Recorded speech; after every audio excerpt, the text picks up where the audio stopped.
দিনের দ্বিতীয় ম্যাচের শুরুতে ব্যাট করতে নামে বর্তমান চ্যাম্পিয়ন রয়্যাল চ্যালেঞ্জার্স বেঙ্গালুরু। ওপেনিংয়ে নেমে বড় ইনিংস খেলতে পারেননি বিরাট কোহলি। এরপরও গড়েছেন এক অনন্য রেকর্ড। রোহিত শর্মাকে পেছনে ফেলে নির্দিষ্ট একটি দলের বিপক্ষে সর্বোচ্চ রানের রেকর্ড গড়েছেন তিনি। ঘরের মাঠে অনুষ্ঠিত ম্যাচে টস হেরে ব্যাট করতে নেমে দলকে ভালো সূচনা এনে দেন বেঙ্গালুরুর দুই ওপেনার ফিল সল্ট ও বিরাট কোহলি। 4.3 ওভারে দুজন মিলে গড়েন 37 রানের জুটি। মাত্র 18 বলে 28 রান করে আউট হন বিরাট কোহলি।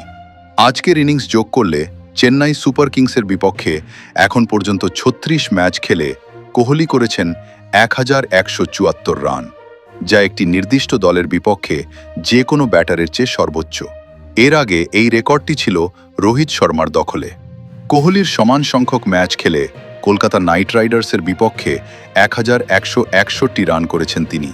চেন্নাই সুপার কিংসের বিপক্ষে ম্যাচের শুরুতে টস হেরে ব্যাট করতে নির্ধারিত 20 ওভারে 3 উইকেটের বিনিময়ে 250 রান করেছে রয়্যাল চ্যালেঞ্জার্স বেঙ্গালুরু।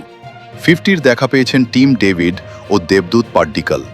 মাত্র 25 বলে 3টি 4 ও 8টি 6-এর সাহায্যে অপ্রতিরোধ্য 70 রানের ইনিংস খেলেন টিম ডেভিড, আর 29 বলে 50 রান করেন পাড্ডিকল। এছাড়া ফিল সল্ট 30 বলে 46 ও দলনেতা রজত পাতিধর মাত্র 19 বলে 48 রান করেন।